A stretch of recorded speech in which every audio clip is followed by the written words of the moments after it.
The diplomatic station hung in the darkness of space like a silver coin catching starlight. And inside its largest chamber stood creatures that had made entire civilizations kneel before them through sheer force and ancient tradition. The Vrexians called themselves the Pack, and they had earned that name through 17 conquered star systems and countless ritual combats that established their dominance across 3 galactic sectors. Warlord Krethkal stood at the center of the chamber, his obsidian claws clicking against the metal floor as he paced back and forth with barely contained impatience. He towered 9 feet tall, his muscular frame covered in natural armor plates that had turned to side blades and energy, weapons for 40 years of constant warfare. Behind him stood 12 of his finest warriors, each one a champion of their home world, each one bearing scars that told stories of victory and survival. The Vrexians had arrived at the edge of human space 3 days ago with a simple message. Before any trade agreement or diplomatic relationship could begin, both species must honor the old ways. The old ways demanded combat, ritual and controlled, but combat nonetheless. It was how the Pack measured respect, how they determined hierarchy, how they knew whether a species was worth their time or simply another collection of soft creatures hiding behind technology. They did not truly understand. Commander Marcus Chun stood across from the warlord, representing the United Earth Diplomatic Corps with a calm expression that gave nothing away. He was tall for a human, but still dwarfed by the smallest Vrexian warrior, and his simple gray uniform lacked any of the elaborate decorations or weapon displays that the Pack wore with such obvious pride. "You test our patience." "Human," Krethkal growled, his voice like grinding stone. "We have waited 3 standard days for you to present your warrior, and still you delay with excuses and meaningless bureaucratic language." Marcus met the warlord's eyes without flinching, which was itself unusual. Most species looked away from a Vrexian battle stare within seconds. "I apologize for the delay, Warlord," Marcus said in a steady voice. "Our representative had to travel from quite far away. But I assure you that humanity takes your traditions very seriously." One of the Vrexian warriors snorted with obvious contempt, and another made a gesture that their translation software helpfully identified as an insult, questioning humanity's courage. Cal silenced them with a sharp gesture, but did not hide his own skepticism. "You claim to take our traditions seriously, yet you keep us waiting like impatient cubs," the warlord said. "Perhaps humans have no warriors worth presenting. Perhaps you hide behind your ships and computers because you lack the strength to face an enemy with honor." Marcus allowed himself a small smile at that, which confused the Vrexians more than any angry response would have. "Oh, we have warriors, Warlord," he said quietly, "and our representative will arrive within the hour. I give you my word on that." The Vrexians exchanged glances that their translator software struggled to interpret, but the general mood seemed to shift from anger to curiosity mixed with suspicion. True to his word. 47 minutes later, the station's docking alert chimed through the chamber's communication system. A small transport vessel, nothing fancy or military in appearance, had requested permission to dock at Bay 7. Marcus checked his datapad and nodded to himself with obvious satisfaction. "She's here," he announced. "If you'll allow me to escort our representative to this chamber, we can begin the ceremony immediately." Krethkal's claws extended slightly, an unconscious reaction to anticipation of combat. "Bring forth your warrior, human," he commanded. "Let us see what Earth considers worthy of facing the Pack." The Vrexians arranged themselves in a traditional combat formation, each warrior standing at precise intervals that allowed them to observe while projecting maximum intimidation. They activated their personal combat auras, holographic displays that showed their individual victory counts and battle honors and glowing symbols that hung in the air around them. It was a display meant to overwhelm potential opponents before combat even began. And it had worked on countless species across the stars. The chamber doors opened with a soft hiss, and Marcus stepped through first, then moved aside to allow his companion to enter. The Rexians saw a human female, elderly by any standard, standing barely 5 feet tall with silver hair pulled back into a practical bun. She wore a simple dress with a floral pattern that seemed absurdly out of place in a diplomatic combat arena, and she carried a large handbag over one arm and a wooden cane in her other hand. She walked slowly but steadily into the chamber, her cane making soft tapping sounds against the floor, and she looked around at the assembled Rexians with the mild interest of someone examining a new garden for 3 full seconds. Nobody moved or spoke as every Rexian warrior tried to process what they were seeing. Then Krethkal's roar of outrage shook the chamber hard enough to rattle the light fixtures. "Insult!" he bellowed. "This is deliberate mockery of our sacred traditions. You dare to present this frail elder as a warrior worthy of facing the pack?" The other Rexians joined in with growls and snarls of agreement, their combat auras flaring brighter as anger replaced curiosity. Several took aggressive steps forward, claws extended, interpreting this as a declaration that humans had no respect for Rexian honor. Marcus raised both hands in a calming gesture, but his expression remained completely composed. Almost amused, the elderly human woman seemed entirely unconcerned by the fury surrounding her. She set her handbag down on a nearby chair with the careful attention of someone who had carried fragile items, then looked up at the towering warlord without any visible fear. "Oh my, such big voices," she said in a gentle tone that somehow carried across the chaos. "Has anyone fed you boys? You all seem terribly worked up." This unexpected response confused the Rexians enough that their roaring actually diminished slightly. "Warlord Krethkal," Marcus said formally, raising his voice to be heard, "allow me to introduce Grandmother Rosa Chun, humanity's chosen representative for this ceremony." "Your grandmother?" Krethkal snarled. "You mock us by presenting a family elder with no combat capability. This is worse than refusing our challenge." Marcus shook his head slowly, and something in his expression finally made the warlord pause. "Grandmother Rosa served in the Colonial Marines during the Frontier Wars," Marcus said quietly. "She was stationed at Kepler 442b when the insurgent forces attacked." He paused, letting that sink in, and several of the Rexian warriors who had access to human military databases suddenly went very still. "She was the sole survivor when her unit of 47 Marines was overrun in the initial assault," Marcus continued. "She held the supply depot alone against approximately 300 hostile forces for 11 days until reinforcements could reach the colony." Grandmother Rosa had opened her handbag and was pulling out plastic containers of what appeared to be baked goods. "I made cookies for the trip," she announced to no one in particular. "Chocolate chip, they're still fresh." She offered a container toward the nearest Rexian warrior, who stared at it as if she had offered him a live grenade. Krethval looked from Marcus to Rosa and back again, his warrior's instincts telling him that something about this situation did not match his expectations. 11 days, he repeated slowly. "One warrior against 300. Rosa looked up at him with a patient expression.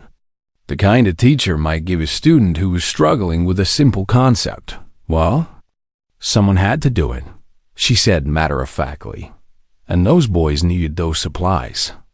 So running away wasn't really an option, was it?" She turned to Marcus with a gentle smile.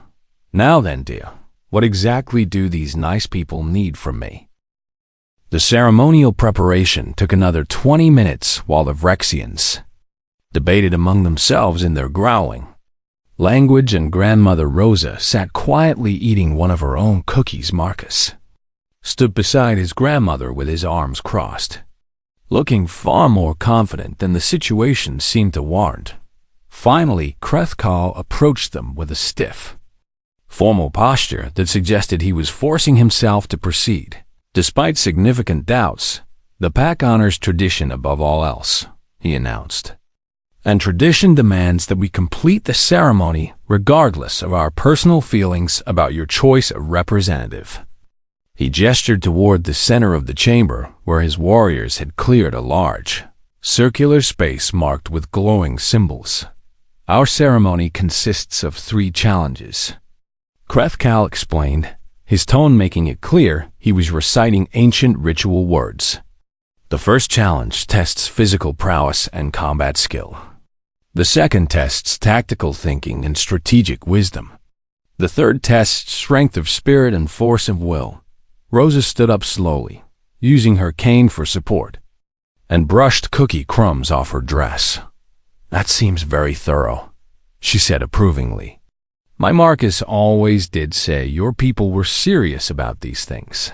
She patted her grandson's arm affectionately, then picked up her handbag and walked toward the marked circle with that same steady, unhurried pace. The Vrexian warriors watched her with expressions that ranged from confusion to offense to something that might have been curiosity. Kurthal gestured to one of his champions, a massive warrior named Drakthar, who stood nearly 10 feet tall and whose arms were thicker than Rosa's entire torso. Drakthar has won 417 combat challenges, the warlord announced. He will face your representative in unarmed combat until one party yields or is incapacitated. Drakthar stepped into the circle and immediately dropped into a combat stance that showcased his impressive reach and obvious strength, his claws extended fully. Not sharpened for killing but still formidable weapons, capable of breaking bones and tearing flesh. Rosa set her handbag down just outside the circle's edge, then looked up at Drakthar with the same patient expression she had worn earlier. You're very tall, aren't you? She observed. I'm going to need you to be careful not to bleed on the floor if this gets messy, dear. Because someone will have to clean it up, and that's just inconsiderate. Several Vrexians made sounds that their translators identified as shocked disbelief. Rakthar looked to his warlord for guidance, clearly unsure how to respond to an opponent who seemed more concerned about cleaning than combat. Krithkal made a sharp gesture. The massive warrior moved forward with surprising speed for his size.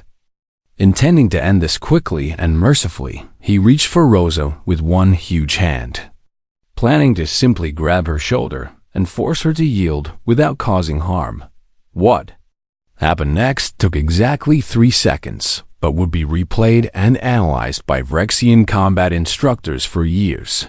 Afterward, Rosa moved her cane slightly to the left, not striking but simply placing it in Drakth's path at ankle height. The warrior's forward momentum carried him past the point of balance. Rosa stepped to the right with practiced timing, her movements minimal and precise, using no more energy than absolutely necessary. Drakor tried to adjust, but his own mass and speed worked against him. He stumbled, overcorrected, and found the elderly human had somehow moved behind him. Rosa's cane tapped the back of his knee, not hard enough to injure, but perfectly placed to disrupt his stance. The huge warrior went down on one knee, and before he could recover, Rosa had stepped around to face him. Her cane rested lightly against his throat, not pressing, but positioned exactly where it would need to be to control his movement. Yield, please, Rosa said politely. My knees aren't what they used to be, and I'd rather not have to do that again. Drakthar stared at her in absolute bewilderment.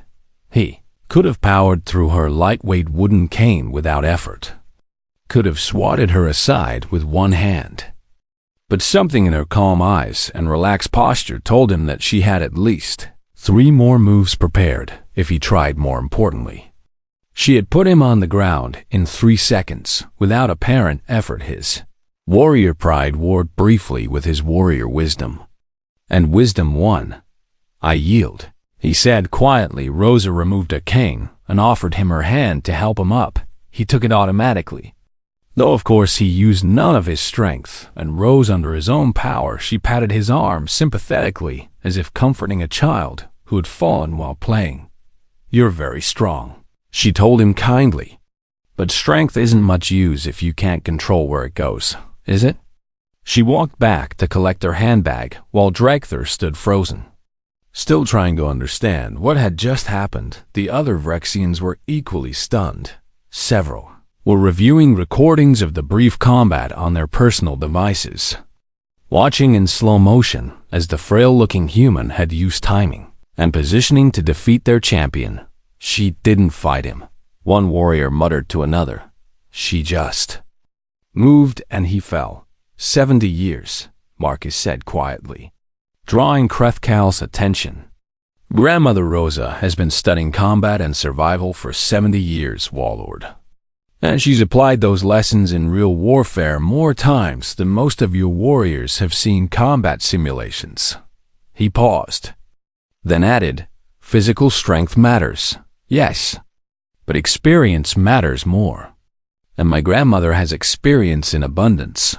Krethkal's tail swished in a pattern that indicated deep thought mixed with reluctant respect. "The second challenge," he announced after a long moment, "will test tactical thinking." His strategist, a scarred veteran named Vextar, stepped forward, carrying a holographic display device. She activated it, and a complex, three-dimensional battlefield appeared in the air between them, complete with terrain features, resource markers, and unit positions. "This is a scenario based on a real battle from our conquest of the Helric system," Vextar explained, her voice sharp and precise. "You are defending a fortified position with limited supplies and reinforcements that will not arrive for 6 standard days. The enemy has superior numbers and will begin their assault in 12 hours. She gestured at the display, highlighting various strategic points. "Your objective is to hold the position until reinforcements arrive." Vextar continued, "How do you proceed?" The Vrexian strategist then presented her own solution, an aggressive defensive plan that involved multiple counterattacks, strategic sacrifices of forward positions, and holding the central fortification through superior discipline and willingness to accept casualties. It was, by Vrexian standards, a brilliant plan that maximized their cultural strengths of courage and ferocity. Rosa studied the holographic display carefully. Walking around it slowly and examining it from multiple angles, she asked several questions about supply details, enemy composition, and local population factors. Then she sat down in her chair and pulled out a small notepad and pen from her handbag. For 5 full minutes, she wrote and calculated while the Vrexians waited with varying degrees of patience. Finally, she looked up and pointed at the display with her pen. "Well, the first thing I do is open communications with the enemy command," she said calmly. The Vrexians reacted with shock and some with outright offense. "That's surrender," one warrior protested. "No, dear, it's conversation," Rosa corrected gently. "Your scenario said the enemy has superior numbers, which means they're probably stretched thin in other areas. And you said they're beginning assault in 12 hours, which means they're on a timeline." She stood up and walked to the display, pointing out several features with her pen. "I'd contact them and ask why they're attacking, what they actually want from this position," Rosa continued. "Most conflicts have an underlying cause beyond simple territory, and if I can address that cause, I might not need to fight at all." She traced lines on the holographic terrain. "While I'm talking, I'd also be moving these supply caches here and here, making it look like I'm preparing to abandon the position entirely," Rosa explained. "I'd send out civilian evacuations loudly and publicly, making the enemy think I'm running." "Deception," Vextar said slowly, understanding beginning to show in her eyes. "Information control," Rosa corrected. "Then I'd offer to withdraw peacefully if they allow civilian evacuation and agree to preserve critical infrastructure. but I'd set conditions that required them to divide their forces and extend their supply lines. She smiled slightly. By day 4, they're dealing with civilian refugees, infrastructure problems, and supply issues they didn't expect. And I've spent that time fortifying my actual defensive position much closer to where reinforcements will arrive. And if they're smart, they'll negotiate a settlement before my reinforcements show up, and they're trapped between two forces. The chamber was absolutely silent. You turned a defensive battle into a strategic withdrawal combined with a negotiation trap. Krethkal said slowly, without fighting at all. Fighting is expensive in lives and resources. Rosa said matter-of-factly, if I can accomplish the objective without spending either, that's better tactics, isn't it? Vexstar studied the elderly human with new eyes. This is not how the pack thinks, she admitted. I know, dear, Rosa said kindly. And that's why you keep having to reconquer systems, isn't it? The tension in the chamber had shifted into something else entirely. Something that none of the Vrexians could quite name, but all of them could feel pressing against their traditional understanding of strength, and Honor Krethkal stood perfectly still for nearly a minute while his warriors waited for guidance. Finally, he gestured toward a section of the chamber where elaborate seating had been arranged in a circle, the traditional formation for the third challenge. The final test measures strength of spirit, the warlord announced, his voice carrying unusual gravity. This is where we share our stories of greatest trial, where we reveal the moments that forged us into warriors, where we prove that our will cannot be broken. The Vrexians took their positions in the circle with obvious reverence for this part of their ceremony. This was sacred to them in ways that physical combat was not, because this was where a warrior's true nature was revealed through their own words and memories. Rosa settled into one of the chairs that had been adjusted to human proportions. Setting her handbag beside her and her cane across her lap, Marcus stood behind his grandmother. And for the first time since the ceremony began, he looked genuinely concerned. He knew what story she would tell, because it was the story that had defined her entire life afterward. And he knew that hearing it never got easier. Krithal spoke first. As tradition demanded of the challenger, he told of his trial by fire on his homeworld, where young warriors were sent into the volcanic wastes to survive for 30 days without food or water, using only their wits and their will to endure. He described the heat that turned his scales black, the hunger that made him consider eating poisonous insects, the loneliness that whispered that surrender would be easier than continuing. He told how he had survived by drinking condensed steam from volcanic vents and eating the roots of plants that grew near underground water sources. His story ended with his triumphant return to his clan, where he was welcomed as a proven warrior. The other Vrexians shared similar tales, battles where they fought despite terrible wounds, situations where they overcame impossible odds through sheer determination, moments where death seemed certain but they refused to yield. Each story followed the same pattern: a great challenge, suffering and struggle, ultimate triumph through strength and courage. The stories were genuinely impressive, filled with the kind of heroic determination that had allowed the pack to conquer system after system. Then it was Rosa's turn. She sat quietly for a moment, her hands folded in her lap, and something in her expression made the entire chamber grow still. Kepler 442b was supposed to be a peaceful assignment. She began, her voice soft but clear. A mining colony with about 3,000 civilians and a small military presence to keep order and protect the supply routes. She looked down at her hands as she spoke. I was a supply sergeant. Nothing glamorous, just someone who made sure the Marines had what they needed: ammunition, medical supplies, food rations, equipment maintenance, Rosa continued. I was 43 years old, and I'd been in the service for 20 years without ever seeing real combat. The Vrexians leaned forward slightly, drawn in by the contrast between this beginning and their own dramatic tales.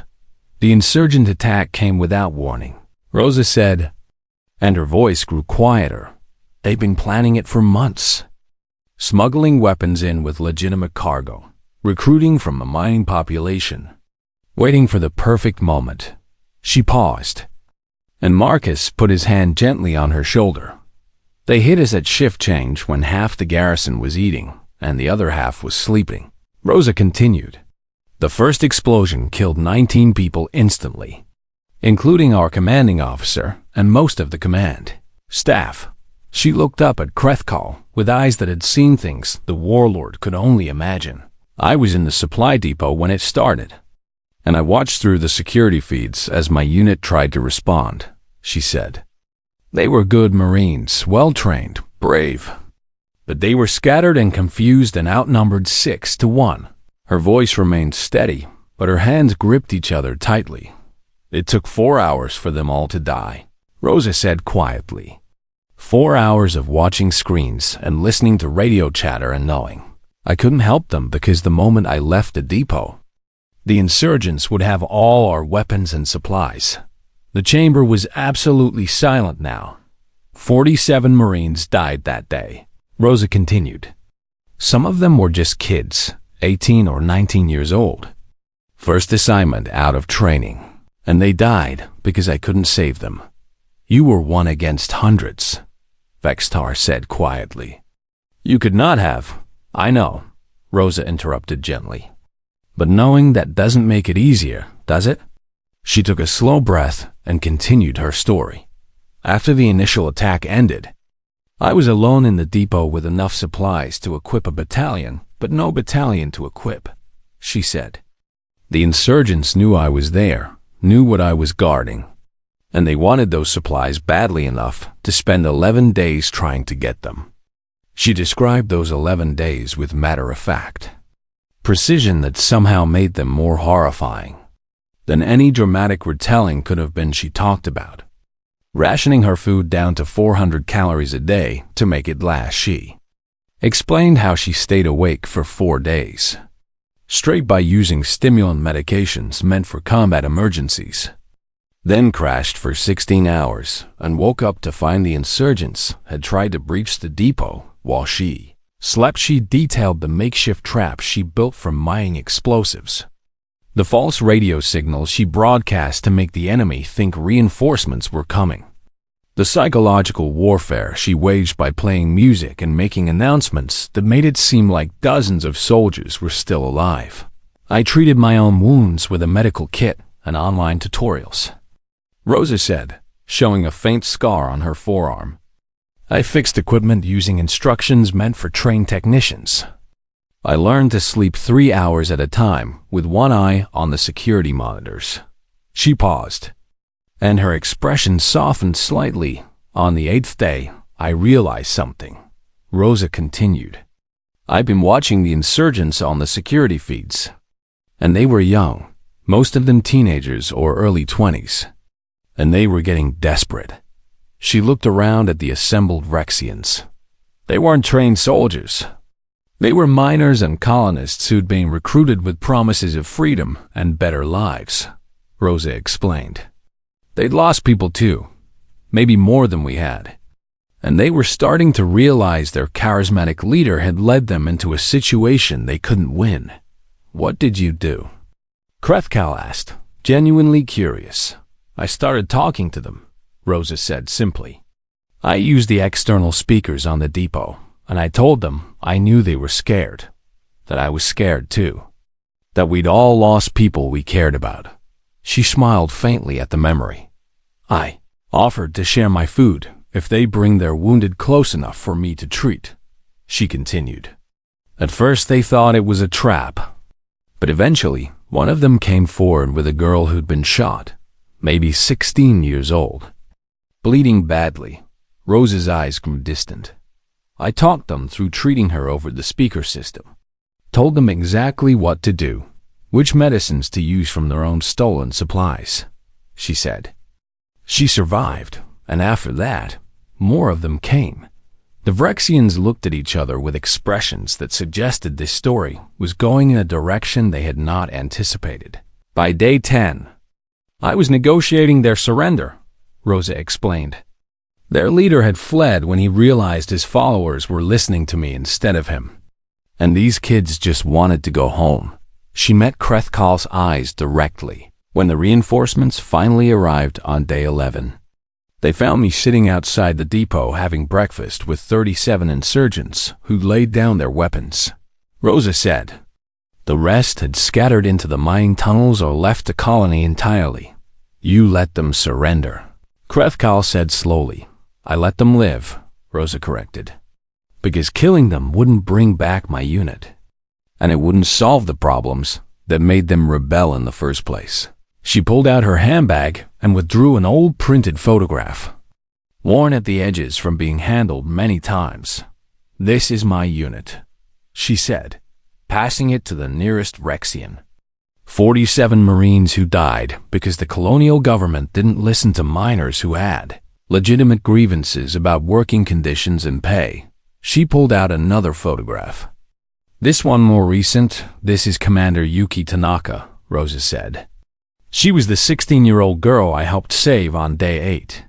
She's 43 now, and she's the elected governor of Kepler-4 42b, which is now a thriving colony with fair labor practices and the lowest crime rate in its sector. She looked around at all the Vrexians. Strength of spirit isn't about enduring pain or refusing to yield, Rosa said quietly. It's about choosing to survive when dying would be easier. Choosing to help when hurting back would be simpler. Choosing to build when destroying is all you know. She took back her photographs and returned them carefully to her handbag. "I survived those 11 days not because I'm strong or brave," Rosa concluded. "I survived because I decided that someone needed to remember the names of those 47 Marines. And someone needed to give those scared children a chance to become something better than what their leader promised them." The chamber remained silent for a long time after she finished. Finally, Krethkal stood slowly and approached Rosa with deliberate steps. The diplomatic station's largest chamber had been designed for ceremonies of dominance and displays of military might. But in the hours after Rosa finished her story, it became something else entirely. A classroom where the most feared warriors in 3 Galactic sectors sat at the feet of an elderly human woman and began to understand that they had been missing something. Fundamental Krekel had not moved from his position of respect for several long minutes, and his warriors had followed his example, creating a scene that would have been unthinkable just hours before the pack conquerors of 17 systems was showing deference to someone who had never conquered anything but had survived. Everything Rosa seemed mildly uncomfortable with all the attention and made a gentle shooing gesture with her hands. "Oh, please get up, all of you," she said with obvious embarrassment. "My knees hurt just watching you hold that position. And I'm sure yours must too." The Vrexians rose slowly, looking to their warlord for guidance on how to proceed. Krethal's expression was difficult to read. His features caught somewhere between confusion and something that might have been the beginning of wisdom. "The ceremony is complete," he announced formally, though his voice lacked its earlier certainty. "Humanity has presented a warrior of exceptional caliber and has demonstrated qualities that the pack must respect." He paused, his tail swishing in a pattern that his warriors recognized as deep contemplation. "But I find myself uncertain," Krethkal admitted. And that admission itself was remarkable for a species that prided itself on absolute confidence.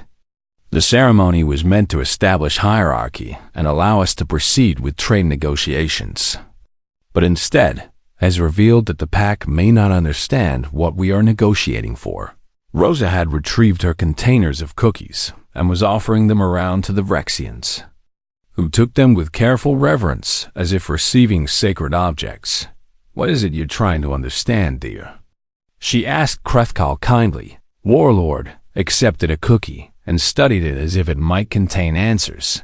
We conquer systems because that is what the pack has always done, he said slowly. We believe that strength deserves to rule and that the strong have a duty to bring order to the chaos of the galaxy. He looked directly at Rosa, but every system we conquer continues to resist, to rebel, to require constant military presence, Krethkol continued. We believe this was because conquered species are naturally weak and resentful. But your story suggests we may have misunderstood the problem entirely. Rosa nodded thoughtfully and gestured toward the seating area. Why don't we all sit down and have a proper conversation? She suggested. I find that most problems become clear when people aren't standing around posturing at each other. The suggestion was so practical and so unexpected that the Vrexians complied almost automatically. Marcus quietly requested that station staff bring tea and additional seating. And within 15 minutes, the chamber had been transformed from a combat arena into something resembling a conference room. Or perhaps a grandmother's living room where serious family matters were discussed. Rosa poured tea with practiced efficiency, and the Vrexians found themselves holding delicate cups that looked absurdly small in their massive hands. Tell me about one of your conquered systems, Rosa said to Krethkol. Pick one that's been particularly troublesome. The warlord considered for a moment. The Helrix system, he said finally. We conquered it 7 standard years ago, after their defensive fleet challenged our expansion. We defeated them in honorable combat. We offered generous terms of surrender. And we established a governing council that included local representatives. He paused to taste his tea, made a surprised sound at discovering he actually liked it, and continued. Within 1 year, there were protests. Within 2 years, there were riots. Within 3 years, there was organized resistance, Krethkol said with obvious frustration. We have had to commit 3 full military battalions to maintaining order. And still the unrest continues. Rosa sipped her own tea and asked a simple question. What did the Helrix people want? Krethkol blinked at her. Want? He repeated. They are a conquered people. What they want is irrelevant. We provide them with order and protection and infrastructure. But what did they want? Rosa interrupted gently. Before you arrived, before the conquest, what were they trying to accomplish as a civilization? The warlord fell silent, and it was Vexstar who spoke up. They were attempting to terraform a moon for agricultural expansion, the strategist said slowly. They had spent decades on the project and were near completion when we arrived. And what happened to that project after the conquest? Rosa asked. We suspended it, Vexstar admitted. It was not a military priority, and we needed their resources for integration into the pack's supply network. Rosa set down her teacup and looked around at all the assembled Vrexians. So you came to their system, defeated their defenders, took control of their government, and then canceled the project that their entire civilization had been working toward for decades, she said matter-of-factly. And you wonder why they resist? The simplicity of the observation seemed to hit the Vrexians like a physical blow. But we gave them structure, protection, access to our trade networks. Krethkol began. You gave them what you thought they needed instead of what they actually wanted, Rosa corrected gently. And you never asked them because you assumed that conquered people don't get to want things. She refilled teacups as she spoke, the domestic action somehow emphasizing her words. Every species, every civilization, every individual person has things they're working toward, Rosa explained. Goals and dreams and projects that matter to them. And when you take those away, you take away their reason for cooperating with you, Drakthar, who had been silent since his defeat in the combat ring, spoke up hesitantly.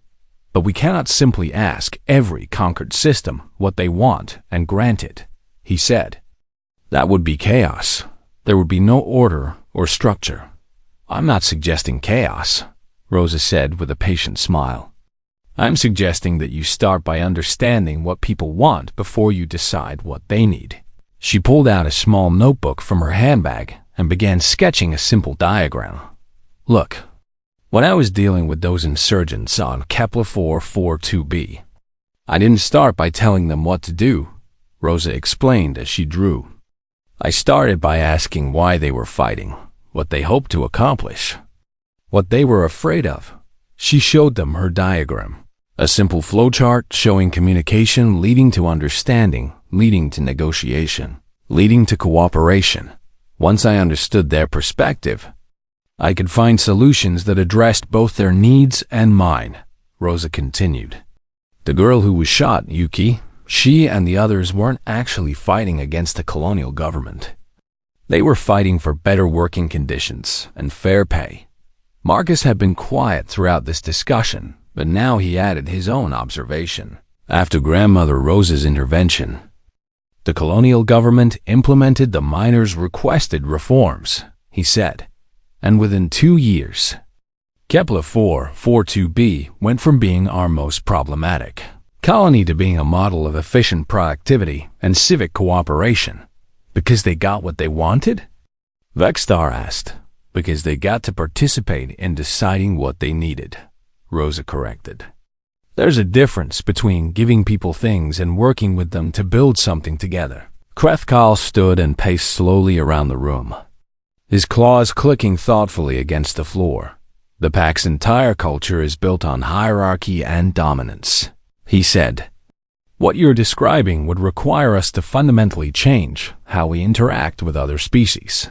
Yes, Rosa agreed simply. It would. She stood as well, leaning on her cane, and approached the towering warlord without any apparent fear. But consider this, she said, looking up at him. How much resources do you spend maintaining control over 17 conquered systems? How many warriors are tied down in occupation duties? How many ships are committed to suppressing rebellions instead of exploring new territories? Krethkal's silence was answer enough. Now imagine if even half of those systems were genuinely cooperative instead of merely occupied, Rosa continued. Imagine if they contributed willingly to your civilization instead of being forced. Imagine if you could redirect all those military resources toward actual growth instead of just holding what you've taken. She patted his arm the same way she had patted Drakethar after their combat. Strength isn't just about taking and holding, Rosa said softly. Real strength is about building something that lasts without constant force to maintain it. The elderly human woman walked back to her seat and began packing away her tea supplies. Of course, this is all just the opinion of one old lady, she said with a self-deprecating smile. You're the warlord, and these are your people and your decisions. I'm just sharing what I've learned from my own mistakes and experiences. Krethkal remained standing in the center of the room, and slowly his posture shifted into something his warriors had rarely seen. Uncertainty mixed with genuine curiosity. What would you do? He asked quietly. If you were in my position? If you had 17 systems that resist your rule and limited resources to maintain control?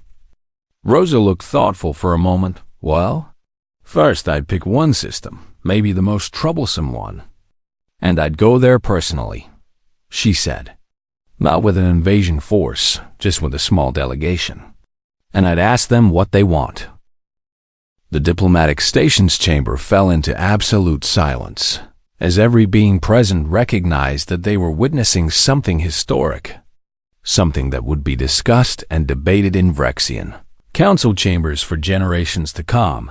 Krethkal stood at the center of the room with his warriors arrayed around him, and Rosa sat calmly with her teacup and her handbag, looking for all the galaxy like someone's kindly grandmother, rather than an architect of potential civilizational change. I propose, the warlord began carefully, choosing each word with obvious deliberation, that we set aside the standard trade agreement negotiations and instead establish a mutual learning treaty. His warriors stirred at this, several making sounds of surprise or confusion. Marcus leaned forward with barely concealed interest, his diplomatic training recognizing this as an extraordinary development. What exactly would a mutual learning treaty involve? Commander Chen asked professionally, though Rosa could hear the excitement beneath his formal tone. Cal gestured to Rosa with a respect that was remarkable, coming from a warrior who had conquered star systems through force. The pack has studied warfare and conquest for thousands of years, he said. We have perfected the art of battle, the science of strategic dominance, the discipline of military hierarchy. He paused, and his next words came with difficulty, as if admitting a weakness went against every instinct. But we have never learned what comes after conquest. Krethkal continued. We take systems but cannot keep them peaceful. We establish order but cannot maintain it without constant force. We win battles but lose the years that follow. Vextar stood and joined her warlord, her voice carrying professional assessment rather than emotion. Our military analysts estimate that 70% of pack resources are currently dedicated to maintaining control over conquered territories, she stated. Only 30% remain available for expansion, exploration, research, or cultural development. Rosa set down her teacup with a gentle clink that somehow carried across the quiet chamber. That's not sustainable, is it? She observed.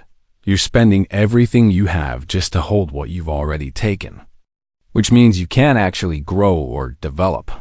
Precisely, Krethko agreed. And your story, your methods, your approach to conflict resolution.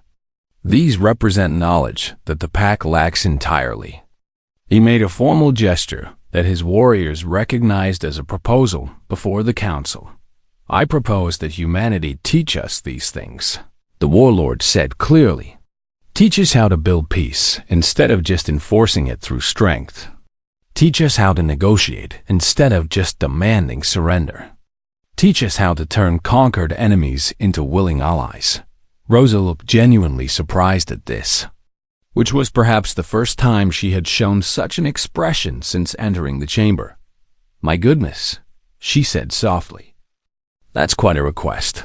And in exchange, Krethkal continued, the pack will share our knowledge of strategic defense, military organization, and conflict management.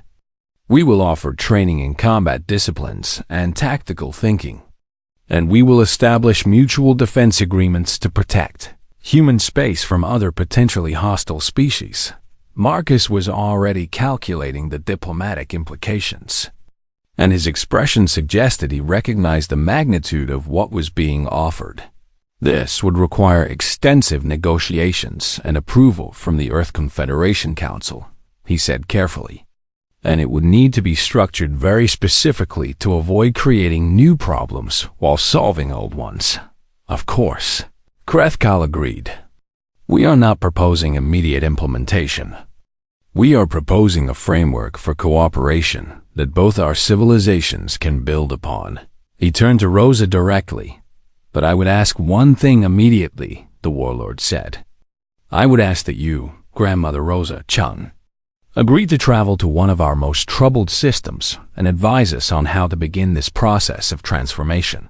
Rosa blinked at him in surprise. Oh my. I'm just an old woman who tells stories and makes cookies, she protested mildly.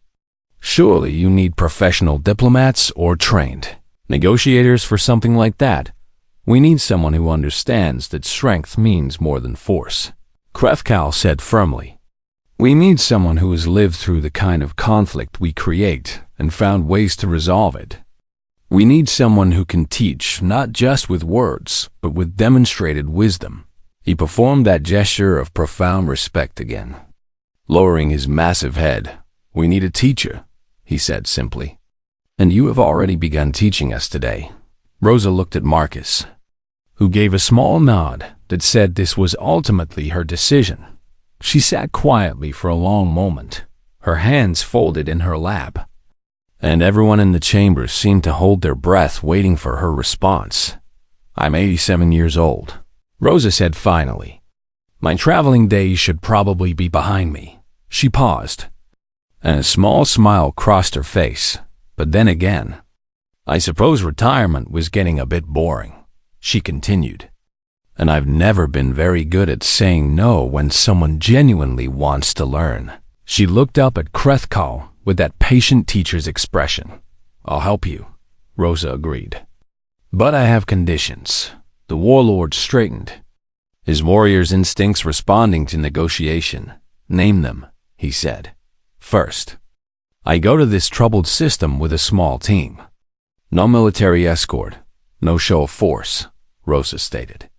I need to talk to these people without them feeling threatened. Krethkal hesitated, but then nodded slowly.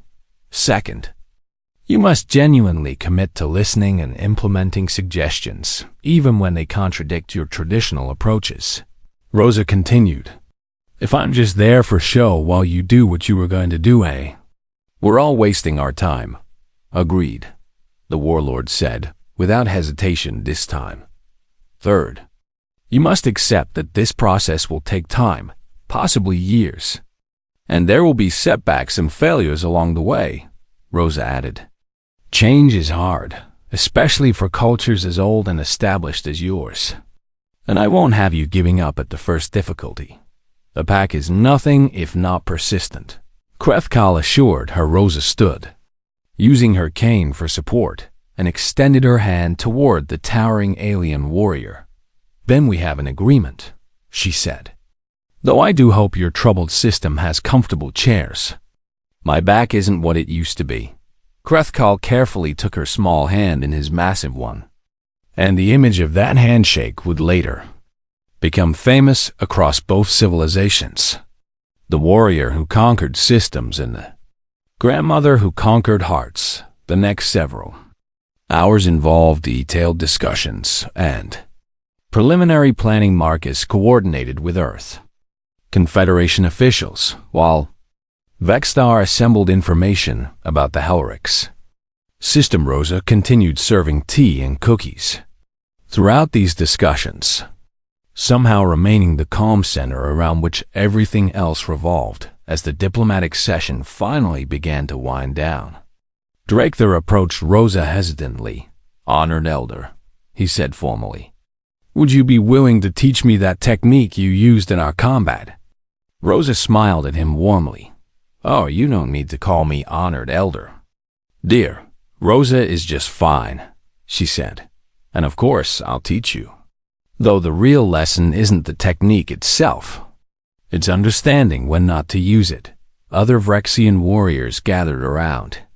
And soon Rosa was demonstrating basic principles of efficiency and movement while explaining that combat should always be the last resort rather than the first response. Marcus watched his grandmother, surrounded by curious alien warriors who were absorbing her lessons with genuine enthusiasm, and he felt a complex mixture of pride and amazement.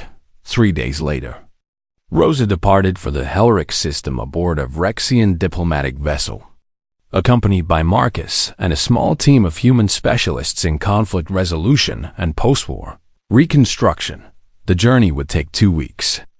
And Rosa spent much of that time in conversation with the Vrexian crew, answering questions and gently challenging assumptions that had gone unquestioned for generations. When they arrived at Helrix, the situation was exactly as bad as the reports had indicated. An occupied population that simmered with resentment. A military garrison stretched thin by constant low-level resistance. And a governmental structure that satisfied no one. Rosa's first action was to request a meeting with the resistance leaders, which horrified the local Vrexian commander, but which Krethkal had specifically authorized. The meeting took place in a neutral location, a civilian community center, and Rosa arrived carrying her handbag and walking with her cane. The resistance leaders came, prepared for negotiation or deception or some kind of trap. Instead, they found an elderly human woman who offered them tea and asked them to tell her about their terraforming project. 6 months later, the Helrix system was unrecognizable. The terraforming project had been restarted with Vrexian technical assistance, a genuine Power-sharing government had been established with both Helrix and Vrexian representatives holding equal authority. The military garrison had been reduced by 60%, as local security forces took over most peacekeeping duties, and perhaps most remarkably, the resistance movement had transformed into a political party that was working within the new governmental structure to advocate for their people's interests. The transformation was so dramatic that other Vrexian-occupied systems began requesting similar interventions within 2 years. Rosa had visited 7 different systems, and each one showed measurable improvement in stability and cooperation. The PAC's military analysts reported that resource